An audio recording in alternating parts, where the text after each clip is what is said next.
Howdy, howdy everybody. Welcome back to my channel, Passion Theory. I'm going to be giving a tour of our big garden, the garden that we have downstairs. Not my tiny patio garden, but our food garden. We do have some stuff that's not food, like normal flowers and stuff like that, but mostly I'm giving a tour of the food garden that I use to can things and stuff later in the year and to eat yummy nums and all that stuff. You might hear my kiddo and his friend, the next door neighbor boy, in the background talking. I can't do anything about it, they're children. And you might hear dogs barking and stuff. We're outside. It's a nice day, so it's gonna happen. So I will start the tour. So we have our pretty wisteria tree in the front here. That's pretty much the only thing of note. And then we have a little sitting area right there. We need to replace the old bench. Over here, this is just a table of all of the stuff we had to move while we were putting in these big raised beds. So it's like big chunks of obsidian, red and black, bunch of chunks of agate and stuff like that. We have a lot of big chunks, big rocks. My mother-in-law's father used to be a rock hound, go out and find them, slice them, polish them, sell them, all that stuff. So we have a huge amount of rocks, like pretty quartz and stuff. So if I point them out, that's why we have so many. So this year we haven't started planting yet, which was a good thing because it started snowing in April. So it's a good thing we haven't put most of our plants, only our hardy plants. So we've got 3 of these really huge beds here. See my foot? They come up to about knee height. This is our fence hedge with the neighbor, and it's blueberries and huckleberries, and we both agreed on putting these in so the kids can just come out here and eat them and snack on them. And then so these are raspberries and tayberries. We also have some boysenberries and thimbleberries mixed in with this because we have more there. There was some over there. Those are the huckleberries, the tiny ones. These are the remains of the hedge that was here. They were just ornamentals, not native. So we decided to take them out and put in some more yummy food. We got some strawberry bins, more strawberries. You can see a couple more raspberries or something in between there. A really big, giant raised bed.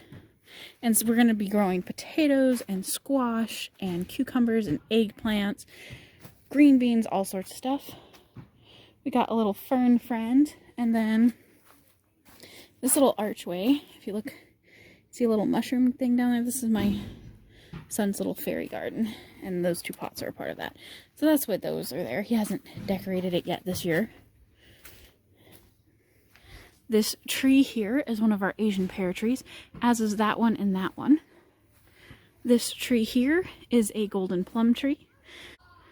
The apple trees and Asian pear trees came with the house, and so did the fig tree, whereas the plum trees, we don't know where they came from. Just one day we started growing plums. And so I'll take it. This little bamboo type situation there. There's our fig tree. This scrawny little thing is supposed to be a peach tree, but it has never thrived, nor made peaches. Got our roses here, and our hops haven't come back this year, but this is where the hops grow, right up here. Because my father-in-law used to grow his own hops, and then, hang on. Anyway, so he used to make his own mead and such. Here's where I have our barbecues and stuff during the summer because the house gets too hot and we don't have AC. A lot of houses where I live don't have AC, even though it gets hot now. It didn't traditionally used to get hot where I live. So we have heaters but not ACs, and now it's becoming a point where during the summer it's almost a month where it's over 100 degrees now, and so ACs are starting to become more common. This little grass patch here we've been trying to grow. We've put in sod twice, and then we throw down grass seed. And I've tried to grow not just grass, but like other more fun plants, like wildflowers that like to be walked on. You know, all those you can tread on me plants. This particular grass is the only thing that's growing. I don't know why, but we just wanted a clear spot for the kiddo to play ball and stuff. This is my kiddo's pit. He can dig that as far down as he wants. Gave him a digging spot. It really helps with the ADHD energy. Just comes out here and digs some days. It's gone as far as 4 feet down, but then we just, at the end of the season, when he doesn't want to play in the cold anymore, we just push all the dirt back in.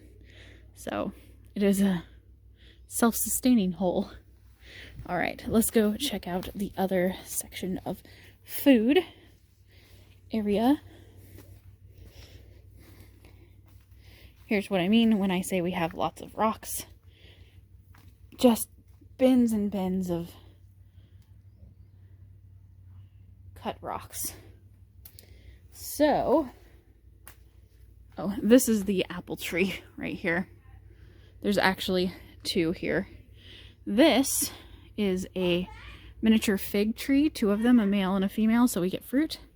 They're about a quarter, size of a quarter, maybe a little less. And they don't have the fuzz on the outside, and you eat them whole like a kumquat. Last year we didn't get very many, and I ended up making jam out of them, the ones we did have though. Okay, got some wood sorrel. It has like a lemony flavor. You can eat a little bit of it. Some people are sensitive to it, and it makes their tummy upset if they eat too much. But you know, like I said, with any time I say you can eat this plant, please do your own research on the plant. Make sure it's the right plant, not a look-alike, all those kind of things. So over here is our kind of like staging area for all of our tomato things. We're getting all of our crates and things. This is an old bookshelf that we found on the side of the road, and we grow like spinach and kale and stuff.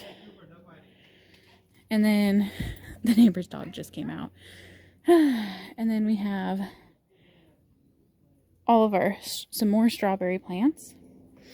And then these bins we're going to be using like that, just to kind of raise things up. We have our blackberry and raspberry fence right here. Goes all the way down, and we cut these at the end of the season. And after they're all done, we cut them to about a foot high. These canes have been here for years and years and years, and they will grow all the way to the top of that shed by the end of the season, by fall. So I mean, blackberries grow really fast. This whole section here is going to be tomatoes, peppers, and basil. We like to grow those together. Got raspberry there because they put things, not raspberry, hang on. They put things into the soil that the others like, things that, you know, they deplete the soil from, other plants put back in. So it's a good mix to have together. I meant rosemary. It's a rosemary plant. There's some mint down there. We have some other mint growing in other places too. I didn't actually plant that. It just decided to grow, so we left it. Along here you can see some of our green beans are coming up. We grow some green beans and peas, and we grow them along that trellis in the back. This right now is our baby plant transfer station. So like when we have our seedlings, because we grow some of our stuff from seeds, and then we put it into bigger pots and stuff before they go into the ground. And we use this little contraption. We haven't really started yet. Here are some of just a plethora of our baby plants that we've grown from seedlings. A bunch more under here. These ones are mostly peppers, but the curtains are to keep the cats from jumping up here and eating the plants, because they kept eating our baby plants. And then this is more of our pepper and stuff area. Looks like we are starting to grow some leeks and things over here. But we will also be having squash and eggplant and all that. And then we also have a community garden plot, and that's where we grow all of our red tomatoes here.